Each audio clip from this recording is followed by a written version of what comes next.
Well, everyone, this is it. After nearly 2 decades of watching YouTube, this is the video essay that made me see red. Never in my entire life have I seen an analysis of something that I'm a fan of that is so tone deaf, hypocritical, and biased. There were so many layers of circular reasoning, straw man arguments, Freudian slips, and lying by omission I had to cut through. It was like watching a Bill Clinton apology video. And I know there's the whole obligatory YouTube cliche of, oh man, this video made me really upset and now you're gonna watch me suffer. But in this case, I truly did suffer. Listening to this person argue and make points about a franchise she's allegedly a fan of with such faulty reasoning made my soul feel like it was pierced by a rusty carving knife. So, much like Magic Mush in his response to a blatant shipper who made a shitty video essay about one of his favorite cartoons, Chowder, I'm also going to be responding to a blatant shipper who made a shitty video essay about one of my favorite video game franchises, Kingdom Hearts. And in my opinion, the video essay I'm responding to is far, far worse than what Magic Mush had to deal with. For one, the lore and story of Kingdom Hearts is so convoluted that if you aren't familiar with the series, didn't grow up playing these games like I did, or you just simply don't want to hear me out because you don't like my stance on all this, anything I say in response to this person could come off as esoteric, or me being some sweet innocent angel who can't wake up and smell the coffee. So, to make my points as straightforward as possible, I will be extremely direct with how I explain things, focusing more on how flawed this person's logic is, rather than just going nuh-uh at what she's talking about, and being a nerd emoji 50 times in a row. Because if you don't care about the lore of Kingdom Hearts, that would get very tiresome, and I would imagine that would make a lot of people want to click off. So I want to make this response video good enough for fans of the series, and those who have avoided it because of the specific type of person we'll be discussing. And if you're worried about spoilers, don't worry. There's a high chance you won't remember what happens in the plot anyway because of how many holes there are. At the very least, I'm still making it abundantly clear whether a plot point in a Kingdom Hearts game being mentioned by this person happened, or is just the result of intentionally bad framing, or good old-fashioned convoluted Japanese writing being misconstrued to mean something else. The point is, if you clicked on this video, you may or may not be a fan of Kingdom Hearts, but you care about artistic integrity. So I'm here to swiftly but firmly provide context that this person conveniently leaves out. Another reason this video will be tough for me to respond to is the speaker's obvious political leanings. There are so many moments throughout her video where you can only agree with what she's saying if you lean heavily to the left, use Tumblr, listen to K-pop, etc., etc. Me personally, I lean heavily to the right. So as a genuine Kingdom Hearts fan, there will be some political butting of heads here and there, since throughout the entire video essay, this person assumes the whole fanbase agrees with the divisive topic she brings up, which is entirely wrong. Basically, all I ask is, if you're a left-leaning person watching this video and you don't fully align with what I say politically, just trim out the fat with some of the things I say, and in return, I won't make any sweeping generalizations about you either. I know the person we're about to cover isn't representative of all left-leaning people, or even left-leaning people who enjoy Kingdom Hearts. So don't be defensive over what I say if you're not guilty of doing what I'm critiquing. Don't be offended if you're not an offender. Now, before I mention which particular video essay we're going over and who made it, I want to briefly discuss my personal history with Kingdom Hearts, my opinion on Tetsuya Nomura, and explain what a Fujoshi is, because I'm sure many of you read this video's title without even knowing what that term means. So I've been a fan of Kingdom Hearts since pretty much the very beginning. If you don't count those weird plug-and-play things by Jack Specific or the shovelware jumpstart edutainment games for Windows 95, Kingdom Hearts 1 was literally the first game I ever played back when I got a PS2 for Christmas in the early 2000s. And it's a series I followed ever since. I ended up getting a copy of Kingdom Hearts 2 in 2006, 358 over 2 days, Recoded and Rechain of Memories back in middle school, as well as Birth by Sleep in early high school. Of course, being a kid in the 2000s, I was born during the tail end of the Disney Renaissance, and I had a whole shelf full of Disney VHS tapes as a kid. So a part of me will always see the Kingdom Hearts series through the eyes of a child who had never seen anything quite like it. But as I got older, I started getting into other franchises and expanded my horizons a bit. It was around middle school that I got a copy of Chrono Trigger for the DS, which was the first time besides Pokemon I experienced turn-based combat. Then, later on, I got Final Fantasy III for the DS, which was my first introduction to this mythical franchise I only knew about by scrolling through Jiminy's journal in the main menu of Kingdom Hearts 1 or 2, and reading character profiles. By 2013, I was already well acquainted with Final Fantasy, and had given the Kingdom Hearts series a rest. They weren't releasing titles on PS3, and I couldn't yet buy a 3DS to play Dream Drop Distance due to my inability to afford it. And around this time, I never really viewed the Kingdom Hearts franchise as a flagship IP for Square Enix that could stand toe-to-toe with Dragon Quest or Final Fantasy. I just saw it as a franchise I grew up with that was no longer relevant to the general gaming community, because they were only on handhelds for a while. Nobody really talked about them, and I was so busy getting into other series and binging on retro gaming YouTube channels that Kingdom Hearts was put on the back burner of my mind for a couple of years.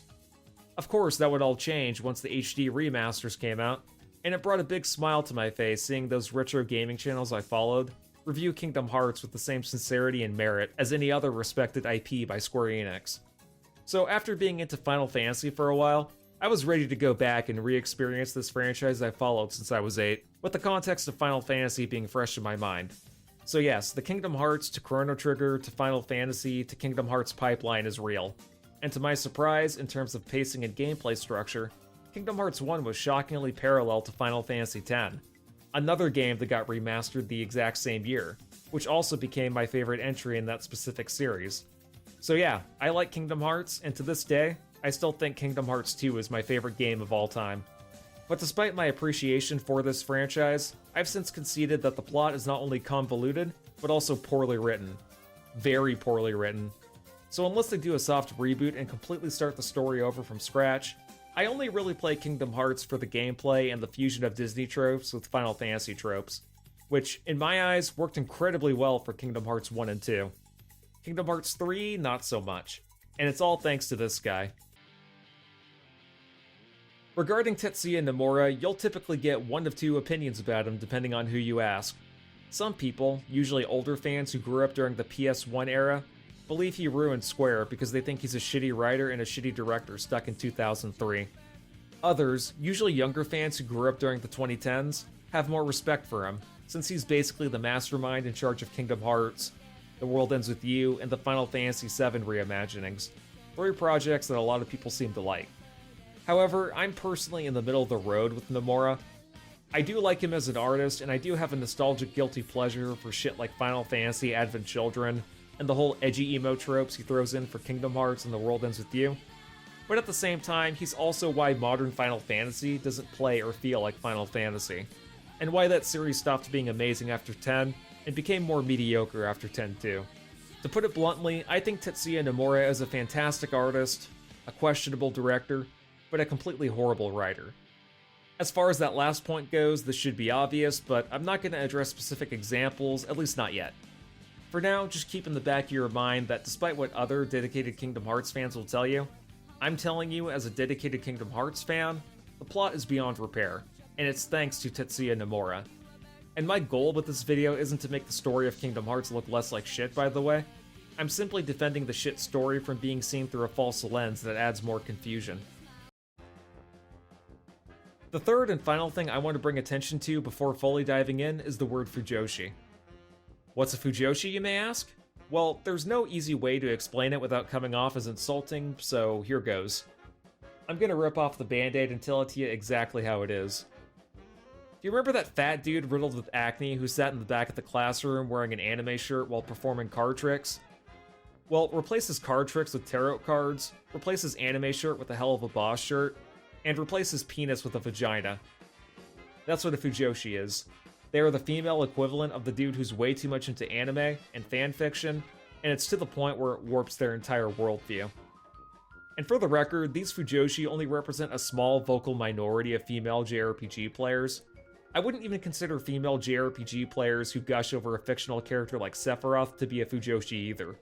Nah, Fujoshi stand out because they enjoy consuming a specific subgenre of fiction revolving around gay romance.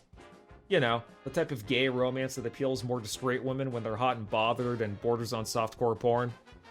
And I know that the whole fangirls brigading video game communities has been a thing since the mid to late 90s with titles like Final Fantasy, but thanks to the rise of fourth wave feminism and that whole movement pushing for inclusivity and LGBT acceptance in online circles back in the mid-2010s, these Fujoshi took that philosophy way too literally, and have essentially latched on to video game franchises that I, and a bunch of my friends grew up with, treating them like disposable dollar store romance novels or doujins.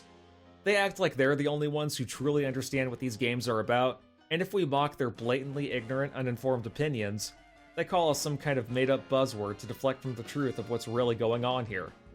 And maybe it's because I'm a guy, but it's extremely easy to tell when a woman is generally interested in a game and the story it's trying to tell, versus a woman who is only interested in it for the sake of fan service, or only praises it for acknowledging a political view they agreed with when it wasn't trying to do that in the first place. It's also easy for me to tell when a company buys into this bullshit and acts like the writers for a game that came out a while ago were brave for secretly trying to make so-and-so character appeal to so-and-so minority group, when really all that company wants is to get your money by drawing that comparison. In some cases, Fujoshi do the inverse of all of this, pretending that so-and-so JRPG is problematic because it doesn't bow down to their idealized worldview. So, instead of reading between the lines and trying to understand what the writers were going with, a screaming mob of 27 angry teenagers on Twitter says that so-and-so game is trying to make internalized homophobia look okay, for example. Or they talk about how so-and-so plot point didn't age well, and we need to boycott this game because of it, and da-da-da-da-da. Of course, companies pay attention to this and retroactively censor their work in a patch or a re-release to appease the feral Fujoshi, who only make up a small percent of their fanbase. This way, they assume nobody gets upset, and they make as much money as possible. These people are the bane of every old-school JRPG nerd's existence, and their effect on the online JRPG community has gotten exponentially worse over the past decade. They've not only brigaded the Kingdom Hearts fanbase, but also the Persona fanbase, the Xenoblade Chronicles fanbase, the Fire Emblem fanbase especially, and the person who made this video essay about Kingdom Hearts specifically checks off every box on the Fujoshi requirement list, talking about herself like she's an intellectual who's about to drop a truth nuke on us, but even she fails at that because of how blatantly transparent she is about displaying her indulgence to fan service. Alright, no more beating around the bush. I will now respond to Tennelle Flowers' video essay titled, Riku is Gay, and Why It Matters. I like that little subtitle at the end, by the way. Not only is she making the assertion that a character is gay, but she's also saying that it matters. This feels redundant, since it mattering would be implied by the title right next to it. She could just merge those two clauses and rephrase the video title as Why It Matters That Riku Is Gay, or Why Riku Being Gay Matters. Anyway, this video essay is 6 goddamn hours long, so instead of pausing on every single frame to ramble about minute details like a spurg, I'm going to group everything in this video essay I respond to into sections. First, I'll give a brief overview of the bullshit you're about to witness. Second, I'll show relevant examples of that particular type of bullshit. And third, I'll explain why all these examples she brings up are bullshit. And I'll make sure to link the original video in the description if you want to see what I left out. Or, if you have the time, patience, and medical insurance, I encourage you to watch her video from start to finish and come back here as a palate cleanser. Now with all that out of the way, let's begin. A common tactic this person uses to explain her points is by showing off cutscenes. I have no problem with that by itself, but when she zooms in, pans around, jump cuts, places videos on top of each other, and overlays her little text commentary on everything, it feels dishonest. In fact, I would argue that if all the cutscenes don't speak for themselves, then they aren't worth bringing up in the first place. Huh? Oh my god, this boy. If this was any other love triangle with the girl in the middle, we'd see Riku make attempts to win over Kairi whether or not Sora was around. Instead, Riku uses Sora's affection for Kairi as a way to tease Sora. It's an easy way to get Sora to pay attention to him, often only done when Riku and Sora are alone. Riku jokes with Sora about stealing Kairi's affections because Riku knows it bothers Sora.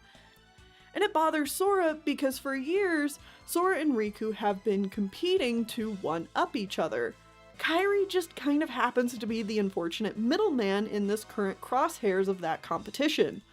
If you lose the race in Destiny Islands, Riku isn't like, yes, now I'm gonna get the girl. Fair's fair, Sora.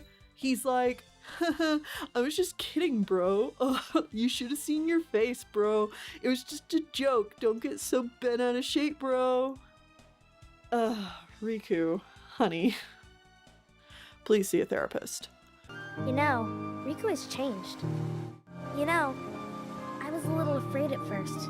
No matter where I go or what I see, I know I can always come back here. Sora, don't ever change. We don't get a whole lot of dialogue from Kairi, so there's very little we have to understand exactly how she's feeling about all of this. Why do you still care about that boy? He has all but deserted you for the Keyblade and his new companions, after all. I don't care about him. I was just messing with him a little. Oh, really?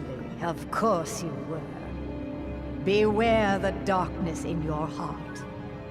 The heartless prey upon it. Mind your own business. And yeah, I think that the way Riku lashes out during Kingdom Hearts 1 makes the most sense from this perspective. Riku sees Sora after all of this happens. Riku is posturing so hard as a cool guy who knows his way around. Oh, Sora's gotta need him now. But, oh my god, it's happening all over again. Sora's made new friends and doesn't need him? This time with a duck? This bitch. Tabloid journalists do this to make themselves look more credible. Political ads do this to make their opponents look unfit. The German Nazis did this to make their propaganda more believable. It's also a good tool for comedy. Hence why I do the same thing in a lot of my video game reviews to make it seem like something is going on when it clearly isn't. However, Tennelle isn't trying to be funny. She is 100% convinced that a Square Enix game with elements from Disney and Final Fantasy is, on purpose, trying to be queer-coded because male characters are smiling at each other and being overly emotional, and that this is what Tetsuya Nomura wanted all along. The thing is, it's very common in Disney movies for characters to give off the ENFP millennial smirk and getting excited over nothing. Plus, it's extremely common in Final Fantasy games, or even just Japanese media in general like shonen anime, for characters to be overly emotional and monologue like a philosopher on Xanax, especially over the death of someone close to them, or after being separated for an extended period of time. In the Kingdom Hearts series, there are many cutscenes where main characters are smiling at everything and getting excited over nothing, especially Sora. He wasn't too much like that in Kingdom Hearts 1, but from Kingdom Hearts 2 onward, he comes off as way more giddy.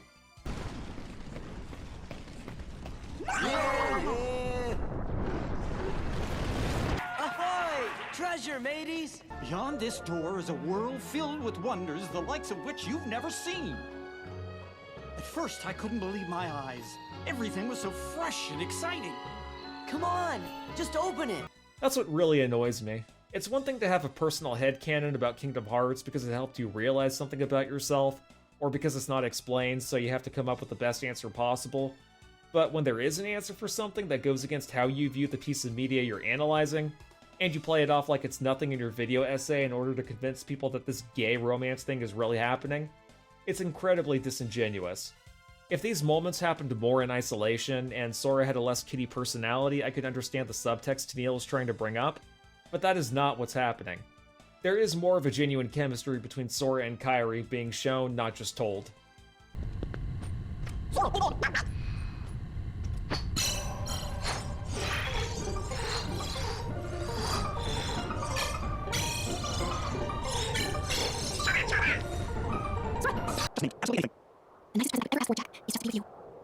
You don't have to ask for that.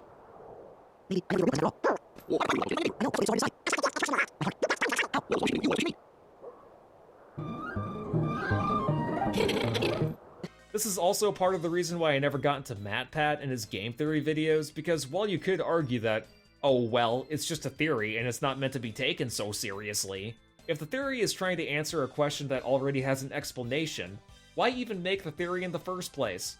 And yes, MatPat has done this on several occasions, inspiring 110 IQ people to take these theories as genuine discussions, when really it's a bunch of misleading interpretations of the plot, or technical nitpicks at video game logic disguised as pseudo-intellectualism. So when it comes to video essays, how you present your points is 3 times more important than the points themselves. Especially if the topic in question involves divisive issues such as sex, politics, or religion. You want to make sure that everything is told as rationally as possible. That way, people who are more likely to disagree with you can at least try to understand where you're coming from. Sadly, Tennelle does not do this, and I found it highly annoying. As a Riku stan, I just cannot let this injustice slide. Learning to face your darkness and accept who you are. Coming to an understanding that you don't have to hate yourself for things naturally a part of you. It's given me a lot of feels, not gonna lie, and most of them aren't cis and straight, let me tell you. And the fact that we aren't talking about this more, and again, the backwards messaging in the song is basically a hidden cry for love and affection. Ugh, this song is written to be about Sora and Riku. I cannot get over that. And thanks to the novels, we have a whole extra flood of Sariku thoughts and feelings. Okay, I'll stop there for now. But are you kidding me with these? There is not a straight explanation for this. Oh, that just makes me go feral. I still adore it though, and you can rip this headcanon away from my cold, dead hands. Tangents about Sariku AMVs aside, I love them so much. What does that even mean, Nomura? It's been years! I'm going to lose it over here! What's this? Even more emphasis on Sora and Riku and their relationship with each other? Why, I don't mind if I do. Yo, look at our girl Esmeralda doing some real ally shit. Hell yeah. Now, Sora and Riku are separated for most of the game. You know, the usual.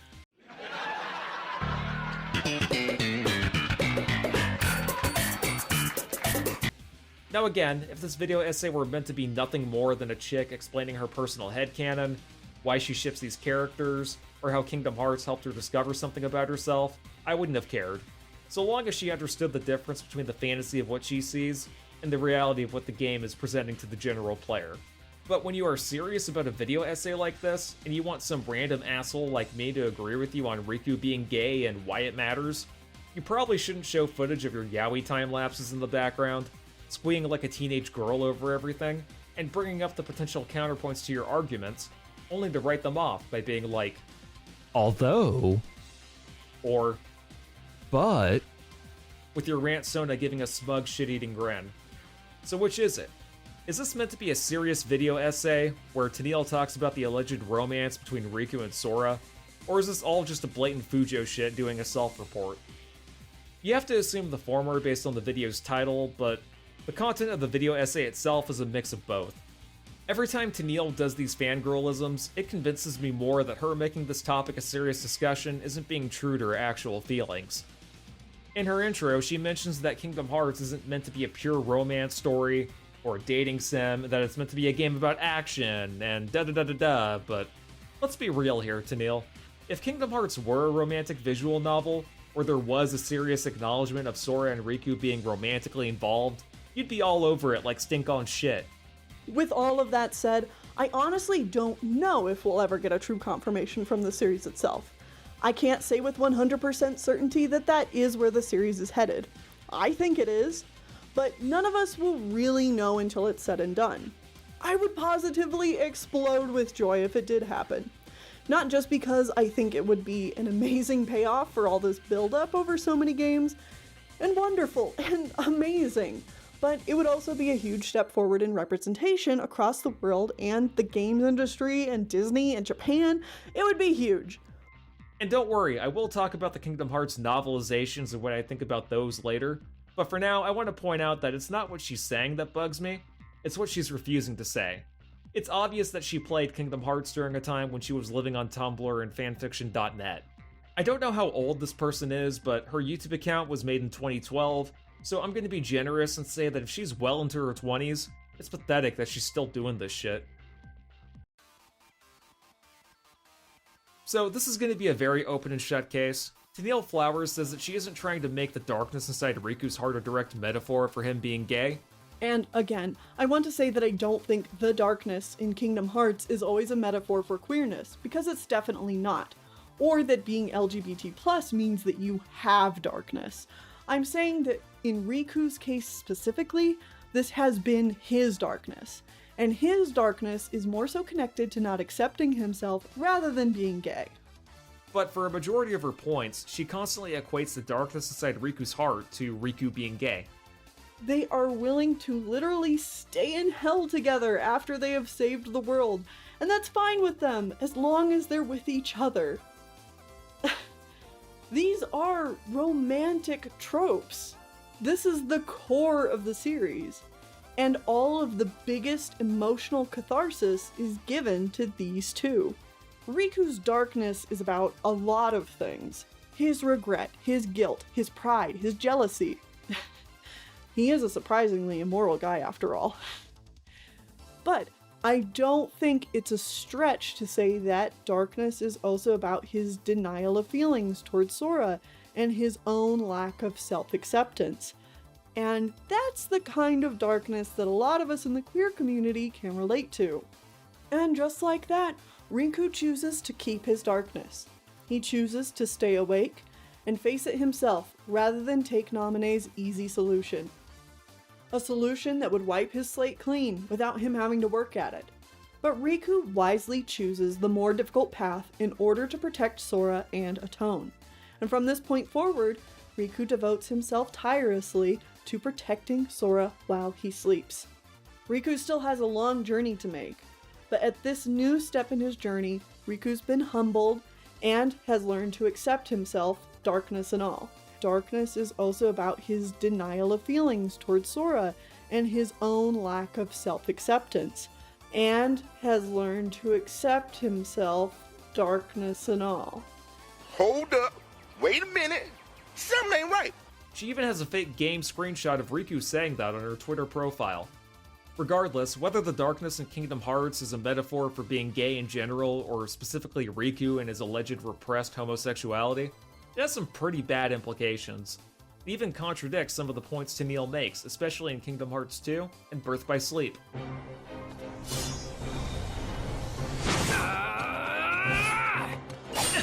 Hey, stop it!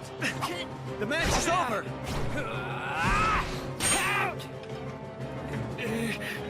He was a pushover before. What's gotten into him? It's not me. What? I'm not doing this. He's being controlled. Hey, slow down. Would you just wait for me? Giving up already? Come on, Sora. I can't run anymore.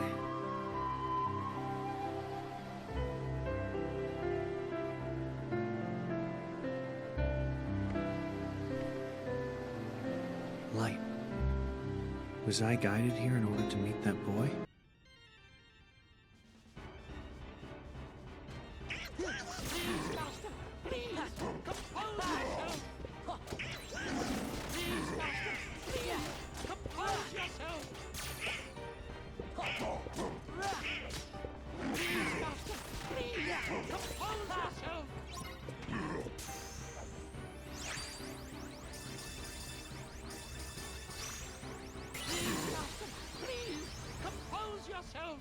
Hey, how's Simba? We gotta laugh every time we hear that dude's name. Ooh, say it again. Simba. One more time. Simba. Simba. That's enough! Go on then. See for yourself. Simba is one wishy-washy king. Yeah, I bet about now even some of those high and mighty lionesses were wishing they'd gotten themselves a different king. Gorge, what do you think could have happened? Well, let's go find Simba and see. Tell me about Scar's ghost. Sorry, we don't know nothing. Oh, wait. It's coming back to me. That's the one that only hangs out around fraidy cats. Right, Bonsai? Enough! There it is. Must be a fraidy cat around here somewhere. Simba, do something! How does it feel to be king? Why, you must be a truly inspiring ruler by now. After all, you are the son of the great Mufasa. Where are you going? Ah, Simba, running away as always. Simba!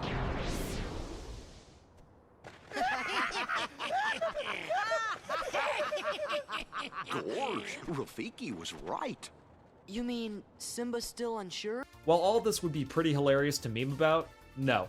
Disney would not put a cosign on their characters being used in a story that intentionally equates being gay to being evil, especially not today. It's more accurate to say that darkness is a metaphor for Riku's guilt over killing his friends and whether or not they'll accept him. Plain and simple. So in order for me to further explain why Tennelle has such a warped view on Sora and Riku, I want to give a brief explanation on why I like them as characters. So as the main protagonist, Sora has a very optimistic personality and is highly loyal to his friends, Riku and Kairi. But he also shows genuine empathy for other people in need, regardless if he knows them well or not, often putting everyone else's well-being over his own. Sometimes he takes it too far and comes off as incredibly naive, especially in Kingdom Hearts 2 and Dream Drop Distance. But during a time when it seemed like every action game protagonist had to be extremely flawed, or some type of anti-hero, it was a fresh change of pace to see something different back then, I'm sure. Riku, on the other hand, at least in Kingdom Hearts 1, is a foil to Sora. He's introduced as a rival who constantly picks on him out of his own selfish ego, and it's his selfishness to one-up Sora that leads to him being brainwashed by Maleficent, letting Ansem possess him, and inadvertently killing his friends Sora and Kairi, who he was trying to protect to fulfill his power fantasy.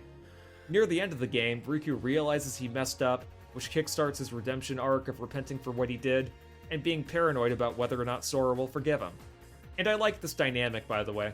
The writers could have easily fallen into the trap of making Riku an angsty, scornful, irredeemable asshole, and making Sora an annoying village idiot who quotes one-liners. But Sora and Riku are the anti-Naruto and anti-Sasuke, which is such a breath of fresh air. As guys, we have all done something fucked up due to our egos at the expense of the people we care about, despite believing the opposite. There is a genuine fear from the male perspective of whether or not those people will accept you after what you did, and genuine tears of joy when they understand you fucked up and have repented. These complex feelings with Riku are introduced in Kingdom Hearts 1, explored in Reshain of Memories in 358 over 2 days, resolved in Kingdom Hearts 2, and tested in Kingdom Hearts Dream Drop Distance. So, by misrepresenting these conflicts as a romantic struggle, Tennelle completely misses the point about why the conflict between Sora and Riku exists in the first place, and it comes off to me like she's either emotionally immature, or just doesn't understand how guys work. I know other dedicated fans of Kingdom Hearts say as an excuse that Nomura wants to leave in elements of mystery with his writing, because that's what he says in interviews. But the issue with that is there's still an overall attempt at consistency to the lore. The story of these games never came off like they were meant to be left open to interpretation to me. It just slowly gives you context over time as the series progresses, with very little return on investment. And for now, I'm just going to give one example out of many. So, one thing that's always bugged me and a ton of other people is how nobodies are supposed to be these creatures who have no hearts, and any attempt at displaying emotion is meant to be a trick or a lie. However, Roxas, Axel, Saïx, Naminé, Larxene, and Xigbar do show genuine emotion. How do you explain that? Don't worry, the games do give an answer, albeit a shitty one. You know, right? Because you all have hearts. Axel, and Roxas, and Naminé, and that other girl. I felt what Roxas felt. And they laughed together, got mad, and they grieved. You have to have a heart to cry. It's about time you noticed. Indeed. A heart is never lost for good. There may have been variances in our dispositions, but a number of us unquestionably showed signs of a burgeoning replacement. Once born, the heart can also be nurtured. Our experiments creating Heartless were attempts to control the mind and convince it to renounce its sense of self. But understand, one can banish the heart from the body, but the body will try to replace it the first chance it gets, for as many times as it takes. And so I knew, even after we were divided into Heartless and Nobodies, it was just a temporary separation. So if nobodies can grow back hearts, and hearts are essential for displaying true emotion, then why did any of the Organization 13 members not question the discrepancy of being told that they have no true feelings, yet show signs of genuine happiness, sadness, pleasure, anger, and jealousy like any other human being? And there would have been no point for Organization 13 to kidnap Roxas and use his power over the Keyblade to complete Kingdom Hearts other than as a distraction, which was clearly not the case since they did need him for a while. And why did Ansem the Wise not say anything at all about the possibility of nobodies regrowing hearts, considering how much research he did? You mean to tell me that a character named Ansem the Wise couldn't come up with a hypothesis of nobodies being able to grow hearts with all the Russell Crowe schizo wall markings in his office? No, that's bullshit. The truth is, he did do research, and his answer for nobodies having quote-unquote genuine emotions was that they were always lying about it. Even other characters like Yen Sid parrot the exact same thing. Diz, he could feel Sora. Oh, he told you how he felt, did he? Ridiculous. And nobody cannot feel anything. Nobodies do not truly exist at all. Nobodies may seem to have feelings, but this is a ruse. They only pretend to have hearts. You must not be deceived. Nobodies. They don't exist. Nomura did not leave nobodies open to interpretation. He wrote himself into a wall with how they work in the plot, realized that certain nobodies have emotions that can't be written off as lies, and he had to retcon the important events of Kingdom Hearts 2 by offering an explanation in Dream Drop Distance about this that made way less sense and made everything Sora did up to that point feel like a giant waste of time. Organization 13 telling Sora to kill Heartless in order to fulfill their goal of regaining hearts, and telling him later that they lied and could regrow hearts on their own anyway, would be like me telling a marksman to shoot a target painted on the side of a barn to make me a fellow marksman, and telling him later that I lied because I could have painted a red bullseye over a bullet hole I make tomorrow. So yes, everything that Tennelle brings up about Tetsuya Nomura in her video essay would only be essential or make sense if you're already of the opinion that he's a good writer and that the story of Kingdom Hearts isn't a train wreck of a story. Well, in my opinion, he's a bad writer, so why should I trust his word as gospel that can't be critiqued? Even in the interviews of Nomura being questioned that Tennelle shows off, it says a lot about how he is with his excuses to justify his crappy storytelling. But let's say for the sake of argument that I do think he's a good writer. And let's pretend he was on record a few years ago for saying he intended to make Riku gay this whole time. That doesn't make it the automatic truth. For example, back in the 2010s when all the millennials loved her, J.K. Rowling would go on Twitter saying a bunch of nonsense like Ronald Weasley from Harry Potter was black and that Dumbledore was gay, and even the most left-leaning pro-gay people were making fun of her for that blatant liberal tokenism. So when I see a video made by someone like Tennelle, who draws yaoi in the background, who has a weasel-shaped Myling from Kung Fu Panda-looking avatar in the foreground, and she brings up crap like the opening for Kingdom Hearts 2 secretly being about the romance between Riku and his feelings for Sora, because Tetsuya Nomura instructed Utada to write the opening song around Sora and Riku's reunion, I'm a bit skeptical. But wait, the Fujoshi cry out. What about the Japanese title being called Passion instead of Sanctuary? What about the reversed vocals that say I need more affection than you know? And if the song is about Riku and Sora, according to a quote from Nomura himself from an interview, why are you denying it? Clearly there's some hint of them being gay you're refusing to acknowledge, right? The intro song, Sanctuary, named Passion in Japanese, was a song specifically written to be about Sora and Riku, which makes a lot of sense when you consider lyrics like, I watch you, fast asleep. All I fear is nothing. In you and I, there is a new land, my sanctuary. My heart's a battleground. And then that's followed by some backward lyrics. I need true emotion. I need more affection than you know. I need true emotion. Which, if you don't know the extremely controversial history of backwards lyrics in music being used as subliminal messaging, I suggest you look into it because it is quite a fascinating deep dive.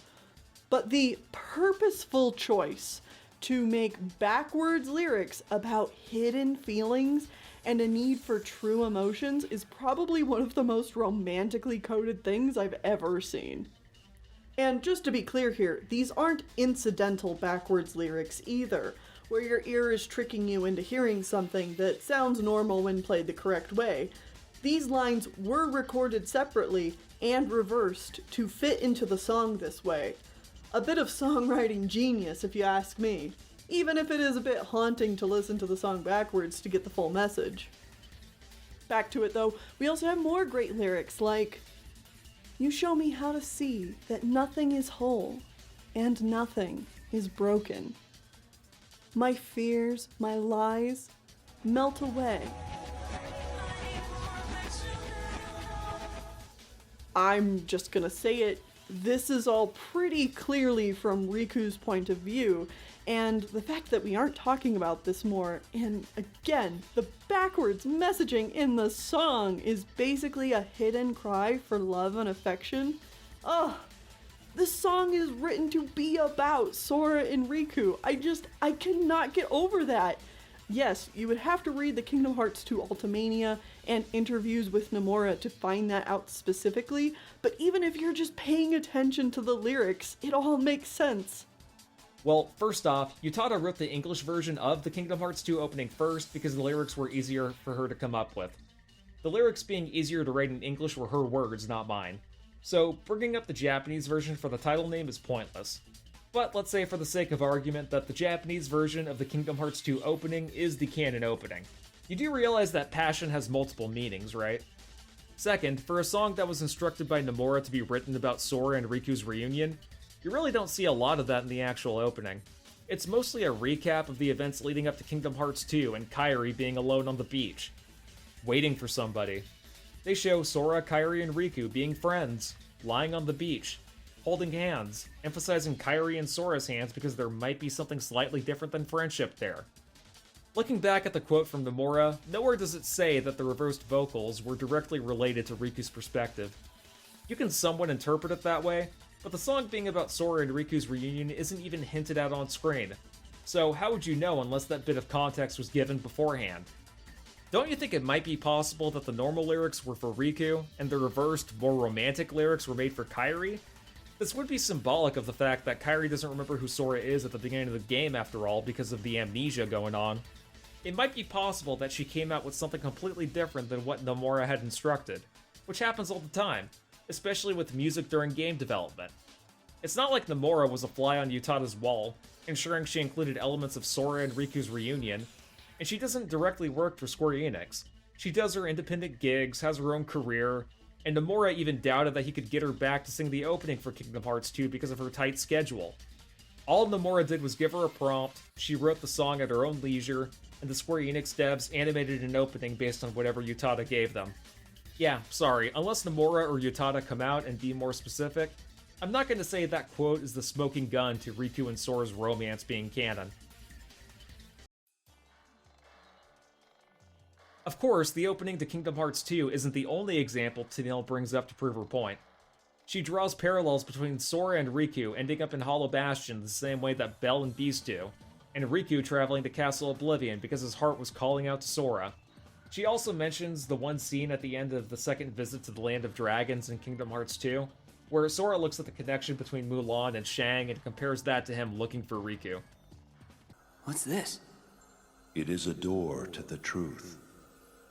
Take it and your sleep ends as you take the first step toward the truth.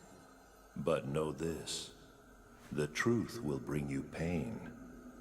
Will you still go? There is no return to the security of sleep.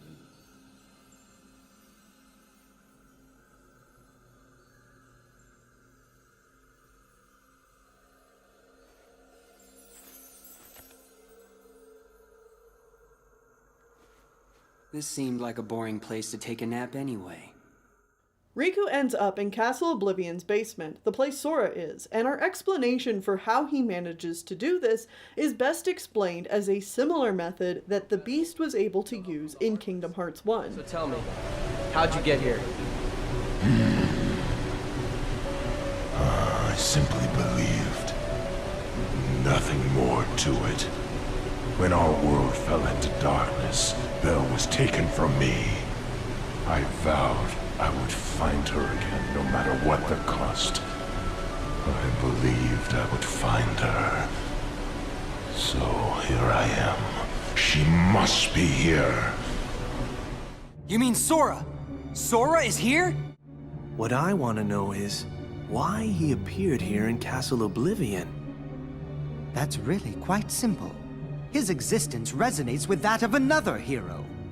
The Beast's heart resonated with Belle, and it allowed him to travel worlds to reach her again. And Riku is able to escape and enter Castle Oblivion through his heart, guiding him to Sora.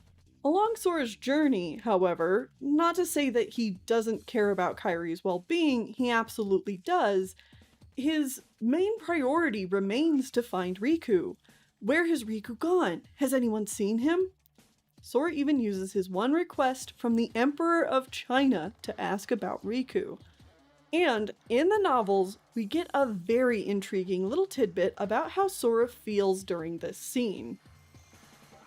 As Sora looked at Mulan and Shang together, he noticed his vision growing blurry. Sora? Goofy set a hand on his shoulder. Donald peered into his face. Crying for joy? I'm not crying. Sora turned away and scrubbed at his eyes. He was not. There was no reason to cry when he was glad. Riku was alive. I want to see him. I have so much to tell him. Riku! Ah, yes.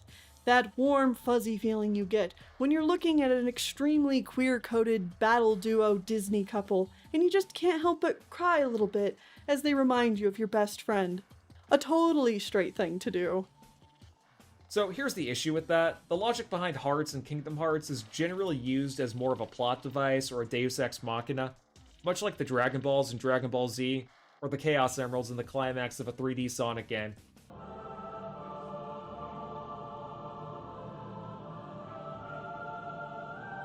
But this is... Why are you in my heart?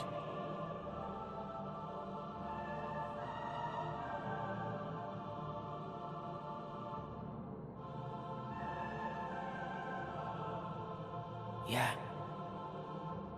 That was my light. But my heart is fractured. And now, the little I have left is slipping away.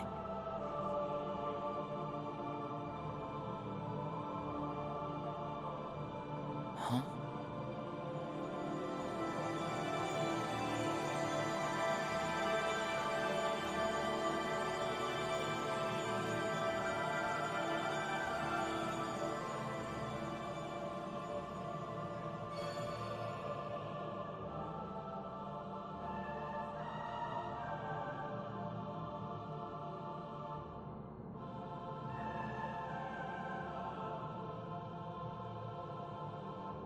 Right.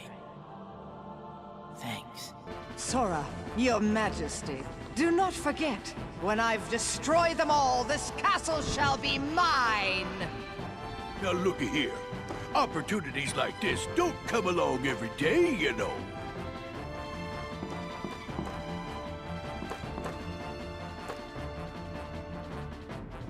Bring 'em on!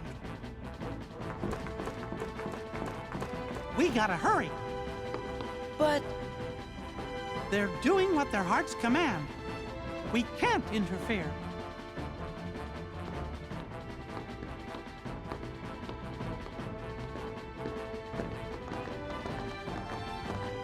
Every character, including Sora and Riku, uses their hearts as their guiding keys without romance being involved at all.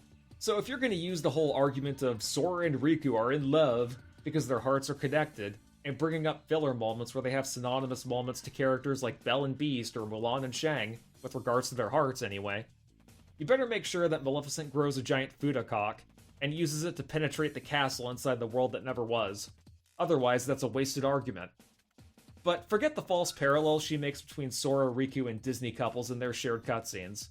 When discussing Dream Drop Distance, she blatantly makes false parallels between Sora, Riku, and a Disney couple that isn't even there in the game, like Princess Aurora and Prince Philip from Sleeping Beauty. Why? Well, get this. At the beginning of the game, Sora dives into this alternate dimension called the Realm of Sleep to awaken the sleeping worlds there. And Riku, at the start of the game, unknowingly dives into Sora's dreams instead of the Realm of Sleep like he was supposed to, and became a spiritual dream eater to protect Sora from nightmares. So basically, while Sora is sealing the worlds inside the Realm of Sleep, Riku is inside Sora's dreams, sealing worlds based on the sleeping world Sora visits, sort of like the movie Inception. If that doesn't make sense, don't worry, you'll understand where I'm going with all this in a second. In the grand finale, when Sora arrives in the world that never was, he is back into reality, gets caught by the main bad guys, and Riku is still stuck in Sora's dreams during all this until he defeats Ansem. But before Riku defeats Ansem, Sora gets dragged back into the Realm of Sleep again by young Xehanort, being put inside his own dreams where Riku is instead of the sleeping worlds. Xigbar puts Sora into a second sleep, which is inside his own dreams, which is inside the Realm of Sleep, resulting in a recursive autistic coma that gets worse over time, and plunges Sora further into darkness. Riku ends up defeating Ansem and is back into reality before young Xehanort brings Sora's body back into reality and places him on a seat inside the throne room in the world that never was, still in that convoluted comatose state. Riku obviously infiltrates the castle inside the world that never was to defeat young Xehanort, and brings back Sora into Yensid's tower to figure out how to wake him up.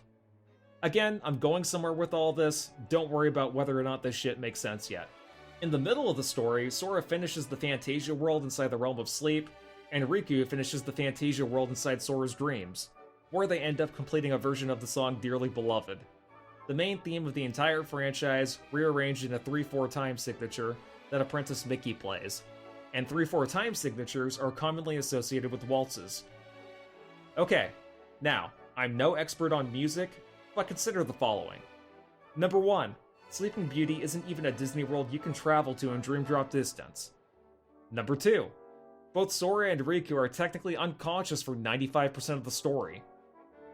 Number 3, Dearly Beloved is used all the time as a blanket theme of the Kingdom Hearts series. Number 4, the composition Sora and Riku made in the Fantasia world was meant to be filler content that isn't even important enough to take place in the last stage you play, and it never gets talked about by anyone again after it happens. Number 5, there were non-romantically themed segments from Fantasia implemented in the Fantasia world that were in the 3/4 time signature, like Waltz of the Flowers from the Nutcracker Suite for Riku, and the third movement of Beethoven's Sixth Symphony for Sora. I even went back and rewatched those specific segments in Fantasia. There was no romance happening at all. It was just pixies on crack ice skating everywhere, and Dionysus getting drunk off his ass from Black Centaur zebra slaves topping him off. Number 6, the only romantically themed segment that was featured in the Fantasia world of Dream Drop Distance was the second movement of Beethoven's Sixth Symphony on Sora's side, and it was in a 12/8 time signature. Tennelle, she ignores all these facts with her Tina Belcher complex, and says that Sora and Riku coming up with that composition was them intimately dancing together in spirit like Princess Aurora and Prince Philip. How she got Sleeping Beauty parallels from a Fantasia-themed world is beyond me. But she further states that Riku diving into Sora's dreams in the beginning on accident, by the way, and saving him from being stuck in a perpetual coma in the ending, these are all meant to be acts of love parallel to Sleeping Beauty. You know, because when you think of Sleeping Beauty, you think of time-traveling robed figures possessing people and doing anime shit. Also, the black and pink theming that Dream Drop Distance has in its menus is meant to be Sleeping Beauty themed, apparently. Libertarianism. Not even once. And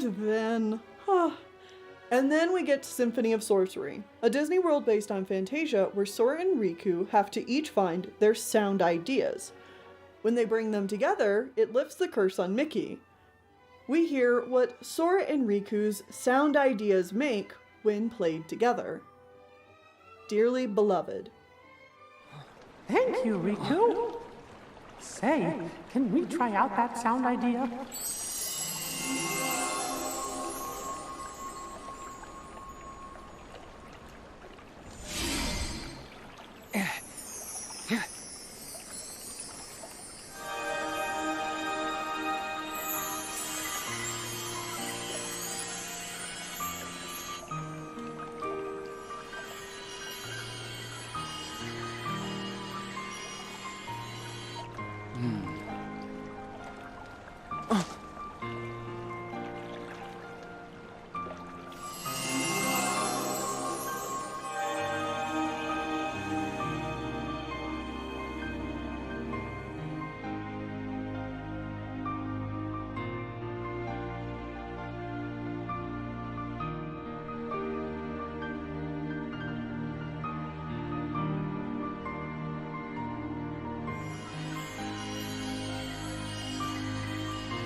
That was amazing! What happened? Sora. Sora? Funny. Just hearing that name kind of makes me want to smile. Yeah, that's how he is. What do you know? Riku and Sora. The sound ideas you two set free joined together. And when they did, they made a great and powerful harmony. Sora can find the brightest part of anything and pull off miracles like there's nothing to it. It's pretty hard not to smile around him. Wow! No wonder the music sounded like so much fun. But I bet he's got you to thank for that. Having such a good friend means he could really enjoy it. Huh? It's like each of you is holding on to a little part of the other. Your hearts are always in tune, so they're free to sing.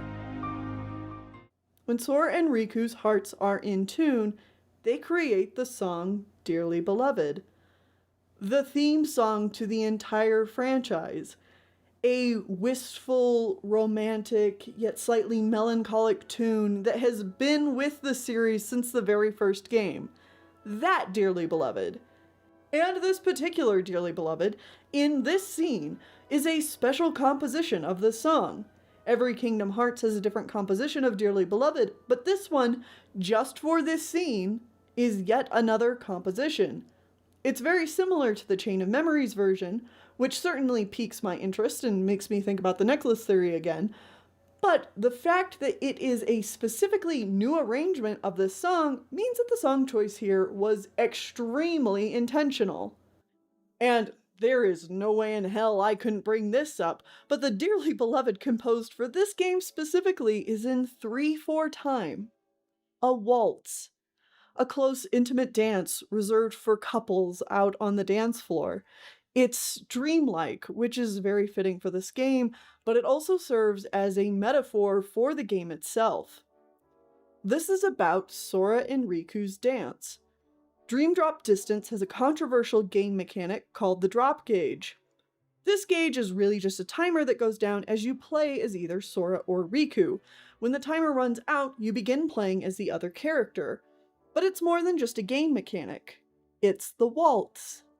It shows how far Sora and Riku's relationship has come, passing the lead to the other person to take control of the dance.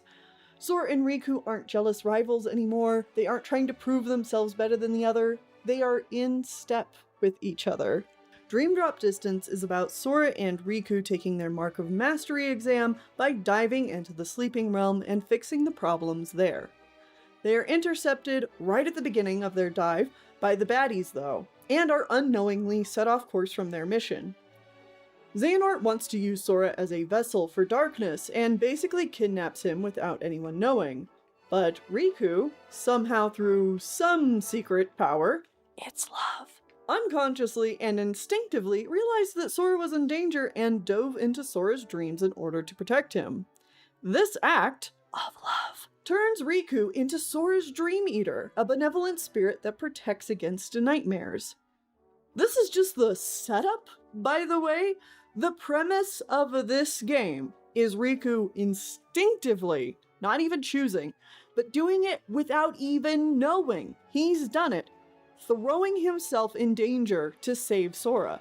A story where Sora is put into a deep sleep and Riku has to don the mantle of hero, fight off beasts, climb the tower, and wake his sleeping special someone.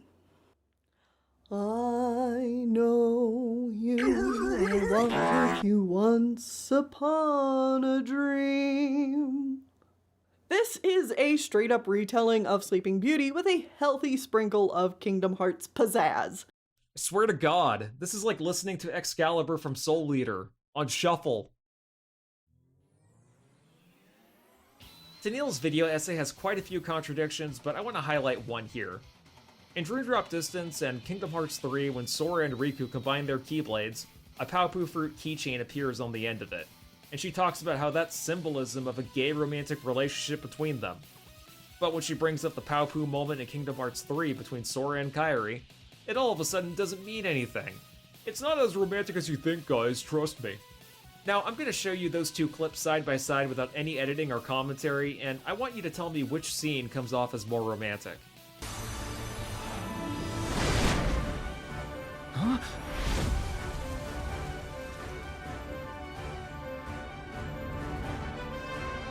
I made it!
How, Sora?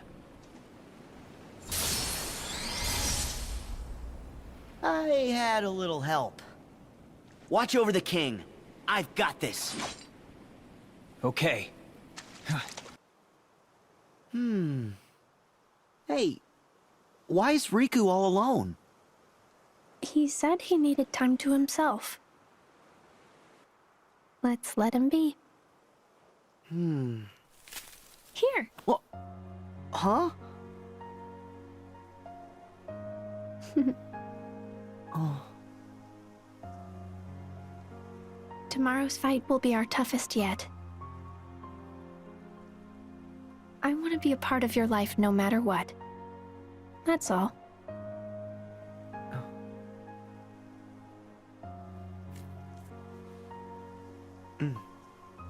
Kairi, I'll keep you safe.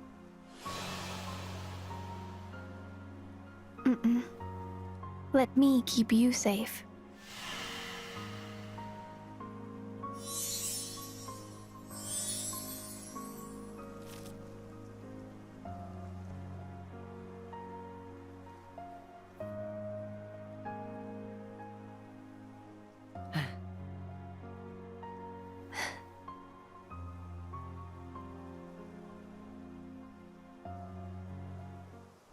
Yeah, it's obvious that the Paopu fruit means something different for Sora and Kairi than for Sora and Riku.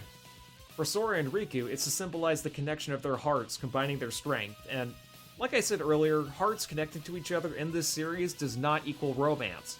And it's never explicitly mentioned, not even once, that the Paopu fruit is exclusively symbolism for romance. It obviously is within the context of how Sora felt for Kairi, otherwise Riku wouldn't be a dick about it in Kingdom Hearts 1, but within the context of Sora and Riku's combined Keyblade, you really have to go out of your way to look for subtext surrounding that. Like in Kingdom Hearts 2, Sora and Riku get a team attack here in the world that never was. This time, the team attack summons the Keyblade! A rainbow Keyblade split in half, with Sora's side representing warm, bright colors, and Riku's half with cools. This Keyblade clicks together to create a heart at the top, and the keychain for this combined Keyblade is, of course, a Paopu fruit. I couldn't make it gayer if I tried. She even says that the Keyblade is rainbow themed, but I'm not really seeing a rainbow here, it just looks like light colors fused with dark colors. Hell, in Birth by Sleep, every main character has a wayfinder given to them by Aqua, and Aqua herself makes the comparison of the wayfinders to the shape of a Paopu fruit. And in that same game, Stitch shows Ventus a wayfinder-like object that he made from scrap parts. So unless Terra, Ventus, Aqua, and Stitch are all whores for each other, you can't use Sora and Riku's combined Keyblade as a clear symbol of romance. That's stupid. This is going to be a minor point, but there was a part of Tennelle's intro to her video essay that really made me roll my eyes. Progress is being made. Gravity Falls creator Alex Hirsch had to fight with Disney to get a queer couple confirmed in the series finale back in 2015. Something that Hirsch had been fighting with Disney over basically the whole runtime of the show. And more recently, Dana Terrace, creator of the Owl House, not only has had a queer main flagship romance in her story between Luz and Amity, which covers their relationship from crush to dating to kisses to coming out, but also Season 2 introduced Ida's non-binary love interest, Rain. And not to mention, Disney's latest release, Strange World, has a canonical, out-and-loud gay kid as one of their lead protagonists. And I have all the respect for Alex Hirsch and Dana Terrace for all the work that they've done to make these things happen. And I mean absolutely no disrespect to either of them when I say this. I think Nomura has a lot more weight to throw around when it comes to Disney. At this point in his career, Nomura not only has decades worth of experience with Disney, but also just a fair amount more prestige and authority. This is the man who basically told Disney there won't be a Kingdom Hearts 3 if I can't use Toy Story as one of the worlds. So the man knows how to get what he wants. What the fuck do these modern Disney cartoons and modern Disney movies have to do with Kingdom Hearts? If Kingdom Hearts was developed in North America and was directed by an American being overseen by Disney in the 2010s, then that would be a more fair comparison, but it's not. It's a Japanese RPG made by Japanese people in the early 2000s on the other side of the Pacific Ocean. Aside from licensing out their IPs and making sure the characters aren't being used in a way that they don't approve of, Disney is barely involved with the development of Kingdom Hearts at all. While it is true that Disney does technically own the rights to Kingdom Hearts, and characters like Sora and Riku, it is both developed and published by Square Enix. Disney doesn't do any of the writing, they just kinda hold the marriage certificate and let Square Enix do whatever they want with their characters. So why the fuck are you bringing up all these faggoty-ass Disney cartoons and talking about how Western millennial directors wanted these characters to be gay, and equating that to Kingdom Hearts as if Tetsuya Nomura, being the Japanese Gen Xer he is, wanted Sora and Riku to be gay this whole time and Disney just wouldn't allow it? That doesn't make any sense! Furthermore, most of the Kingdom Hearts games were made during a time when the general public still saw Disney as subtly racist or pandering to traditional family values. This was the era of pre-DEI Disney. And yeah, this might shock some of the Gen Zers under 20, but back in the 2000s, Disney was looked at by left-leaning people as evil, and everyone else around them pretended like they were crazy conspiracy theorists. It's amazing how that flipped around 20 years later. Throughout the video, Tennelle brings up the novelizations constantly, using them as a bible to explain some of the details of her points. Nomura did approve of them after all, and even the author herself, Tomoko Kanamaki, worked on the Kingdom Hearts writing staff for 358 over 2 days in Dark Road. Oh, yeah, the novels. I should probably talk about their inclusion in this video, huh? There's no way I'm leaving that juicy content out, are you kidding me? I've already used them a few times up to this point, but we're diving headfirst into them now. But, Tennelle, the novels aren't canon, I hear you say. Well, while they aren't strictly canon, they are considered canon until proven otherwise, or basically secondary canon. Written by Tomoko Kanamaki, she has been the writer for all the light novels in the series so far, and all of the light novels do get approved by Nomura. And also, I would be a fool not to point this out, but Nomura himself liked Kanamaki's realization of the characters in the novels so much that she now writes scenarios on the main story team for the games. In fact, she did a lot of story work for 358 over 2 days, and more recently, Dark Road, though she's worked on all of the games since 358 as far as I'm aware. I'm sorry to break it to you, but nobody really talks about the novelizations when talking about Kingdom Hearts. They usually just talk about the games. And when you compare Tomoko Kanamaki to other more important people who have worked on the Kingdom Hearts games, she isn't really a relevant figure within Square Enix or the video game industry in general. So I don't know why you give her that much credit. Tennelle also brings up a quote from the Japanese voice actor for Sora as evidence to explain why the scene with Kairi and Sora giving each other Paopu fruits isn't meant to be romantic, but that's beside the point. I tried finding any evidence of Tomoko Kanamaki working on the Kingdom Hearts games outside of 358 over 2 days and Dark Road, and there is none. However, she did help contribute to Final Fantasy Origin Stranger of Paradise, the Live Alive remake, and some shitty PS2 visual novel that nobody has heard of or cares about. Nomura is the guy who directs and writes the Kingdom Hearts games, okay? But he also does other shit like Final Fantasy and The World Ends With You. Yoko Shimomura does the music for Kingdom Hearts, but she also did the music for Final Fantasy XV, Radiant Historia, and Xenoblade Chronicles. Shinji Hashimoto was the guy who produced the Kingdom Hearts series, but he also did work for Front Mission and the Final Fantasy series in general. Tomoko Kanamaki was the woman who worked on the novelizations of the Kingdom Hearts games, but she also had a blog, and she wanted to let you know back in 2014 about a dream she had, where her iPhone got buried and stuck inside a cat's poop that she felt was too lacking in her high school memory, and that she doesn't use earplugs during the summer because she gets too sweaty. Beautiful. She also wrote the book adaptation for another game back in the day titled Lamento Beyond the Void, and according to my peer-reviewed, college-educated research, Lamento Beyond the Void is a boys' love visual novel revolving around cat people and is rated as adults only due to graphic content. Remember what I said at the beginning of this video about Fujoshi and how they want to see stories about teenage boys? That's what this author is, and that's the kind of shit she likes writing. Therefore, I don't give a flying fuck about the Kingdom Hearts novelizations. A Fujoshi wrote them, they cater to the Fujoshi mindset, and they should only be treated as a separate interpretation of the Kingdom Hearts storyline, not supplementary material to explain the details of the games themselves. But even if I'm wrong about the type of person Tomoko Kanamaki is, the novelizations include scenes that never happen in the games, and even contradict the game's stories. She looked into the mirror once more, taking note of the features of her new outfit, and then grabbed just a small length of her hair. Come to think of it, I wonder why Riku cut his hair. Even while they'd been training with Axel, Kairi's hair had grown a little bit. I wonder if Sora prefers long or short hair. Kairi took scissors out of the desk in the corner of the room, then worked the blades as she stared at them for a little bit. Then she went in front of the mirror and pinched the end of her hair. I think about shoulder length would be nice, though I hope I can cut it well. Oh, Kairi. Honey. This passage kills me. One, because I just feel so bad for Kairi in this moment, but also, two, like, she realizes that, Riku cut his hair. Is that because Sora prefers it that way? Should I cut my hair too? There aren't many other ways you can interpret that chain of thought. It's true I turned my eyes away from the light. No. To be correct, it wasn't away from the light. I turned my eyes away from Sora, because Sora was dazzling. Okay, I'll stop there for now, but are you kidding me with these? There is not a straight explanation for this.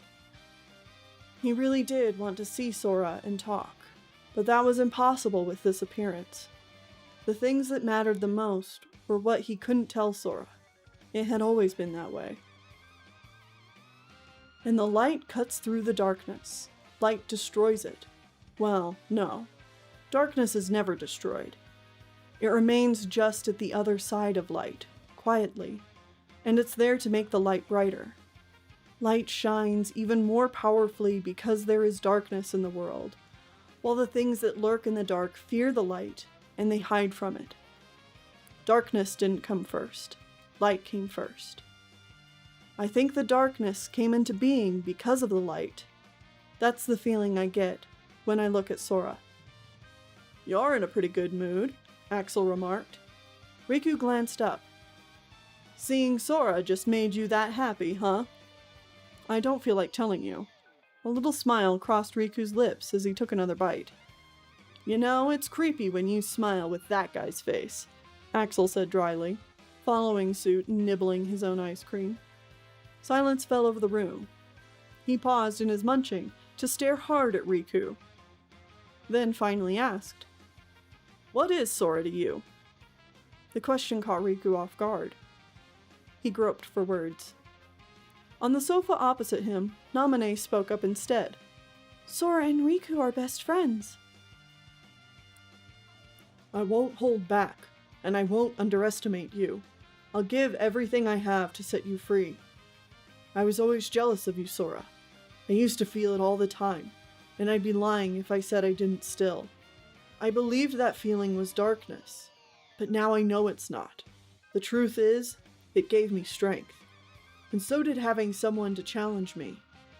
Light and darkness are perfect complements to each other.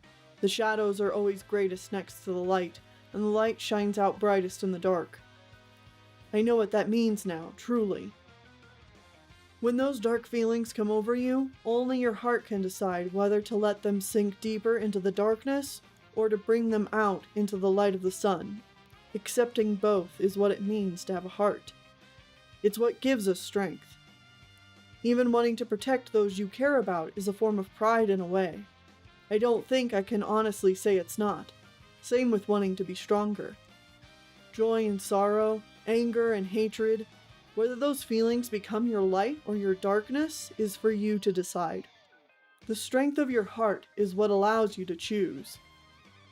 And that's why I choose to let the light shine into my own darkness. And Sora, that light is you." Sweet Jesus, Riku. This part of the novels makes a point of how anything can be your light or your darkness. It's what you make of it.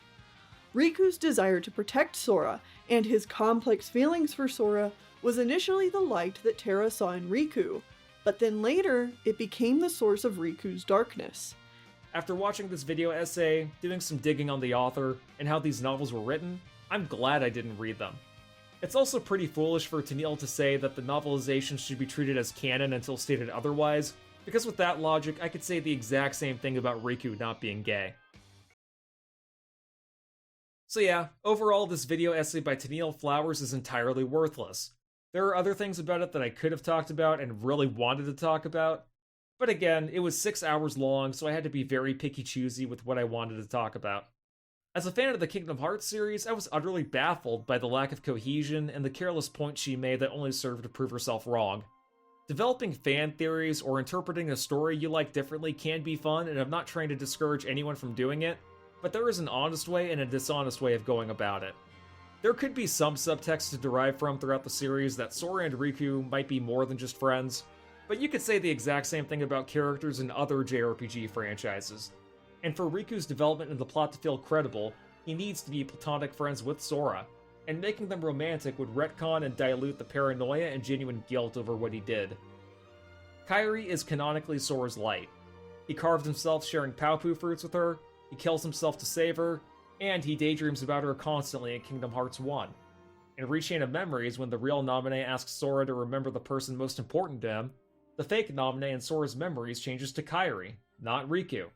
And this is further backed up by the Kingdom Hearts Ultimania, which says the exact same thing, and states that Sora associates the meteor shower story with Kairi because it's an important memory to him.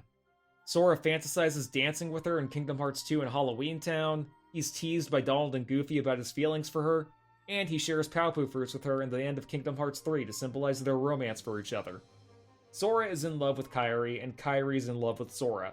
It's more than just subtext, it's what's being told and shown to the player. While comparing the darkness in Kingdom Hearts to repressed homosexuality is funny to laugh at, it only adds a weird layer of confusion that this franchise needs to stay as far away from as possible. If you have to throw a bunch of bullshit at the viewer like fan theories about how Naminé and Riku are the same when they clearly aren't, or overlay cutscenes on top of each other, and use the novelizations written by a Fujoshi such as yourself in order to make two friends seem gayer than they really are, then maybe you're looking way too much into it. It also doesn't exactly help that the series director allows for people to think about the characters like this and handles interviews like a rabbi. Kingdom Hearts isn't meant for cringy Disney adults or snooty gay people. It's meant for everyone. And I know people who love JRPGs that purposefully avoid this franchise because they look at people like Tennelle and subconsciously associate the entire franchise with her type. Maybe you, the viewer watching this video right now, maybe you don't care whether or not Kingdom Hearts gets brigaded by fangirls because it's a series you have contempt for, and you pray to God, thanking him every day for not making you a Kingdom Hearts fan. While that is your right to feel that way for whatever reason, with this current upward trend of long-running franchises like Kingdom Hearts, Final Fantasy, and Shin Megami Tensei being brigaded by obsessed fangirls, I fear that it's only a matter of time before that feeling of contempt gets spread to other beloved JRPGs, flanderizing what they used to be about. So, since it's relevant to this video, I can only ask that if you've avoided the Kingdom Hearts games because of people like Tennelle, just play the games yourself and judge it based on your own experience, not anyone else's. Who knows, you might enjoy something you never expected to be good. But whether or not you become a fan, don't let ignorant fangirls use their personal headcanons as facts when discussing the lore of your favorite games with them.